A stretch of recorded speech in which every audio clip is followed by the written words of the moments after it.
उदयपुर जिल्लाको रौतमाई गाउँपालिका वडा नम्बर 6 मा अवस्थित रौतमाई पोखरी समुद्र सतहबाट करिब 1750 मिटर उचाइमा अवस्थित धार्मिक ऐतिहासिक महत्व बोकेको तीर्थस्थल हो।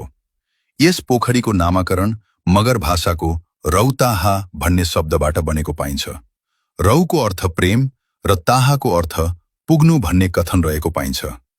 किम्बदन्ती अनुसार कुनै कालखण्डमा ओखलढुङ्गाको रुम्जाटारबाट भुजुङ्ग गुरुङ्ग भेडा चराउने क्रममा पोखरी क्षेत्रमा आएको र पोखरी हेरेपछि जाबो भैँसी पौडी खेल्ने आहाल भनी घृणा गर्दा आफ्ना भेडा र कुकुरहरू आँखा अगाडि नै गायब भएको र एकजना ब्राह्मणका अनुसार रौतामाईलाई पाठी र परेवाले सेवा गर्छु भनी भाकल गरेपछि हराएका सबै भेडा र कुकुरहरू प्राप्त भए अनुसार अहिले पनि रौतामाईमा बलि दिने चलन रहँदै आएको छ।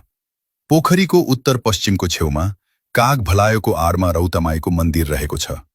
मौसम सफा भएको समयमा पोखरीको परिसरबाट सर्वोच्च शिखर सगरमाथा लगायत 8000 भन्दा अग्लो 6 वटा हिमाल लगायत अन्य हिमश्रृङ्खला, हरियाली जंगल, पहाड, समथर फाँटहरू, खोटाङ जिल्लाको सदरमुकाम दिक्तेल बजार लगायतका पहाडी भूभागहरू, गाईघाट लगायत उदयपुरको विभिन्न पालिकाहरू, सप्तकोशी लगायतका फाँटहरू, भारतका केही भूभागहरूको दृश्य अवलोकन गर्न सकिन्छ।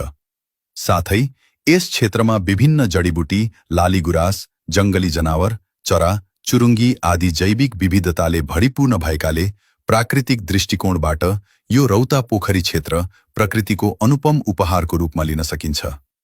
यहाँ बस्नको लागि होटेल, रिसोर्ट, होमस्टेहरूको राम्रो बन्दोबस्त रहेको छ।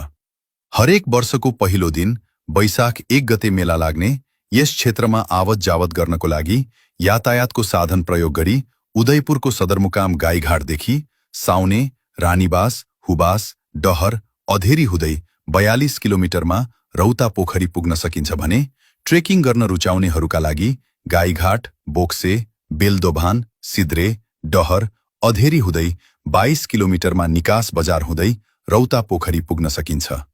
त्यस्तै रौतामाई गाउँपालिकाको मुर्कुची बजारबाट पनि रौता पोखरी पुग्न सकिन्छ। उदयपुर जिल्लाको रौतामाई गाउँपालिका वडा नम्बर 6 मा अवस्थित रौतामाई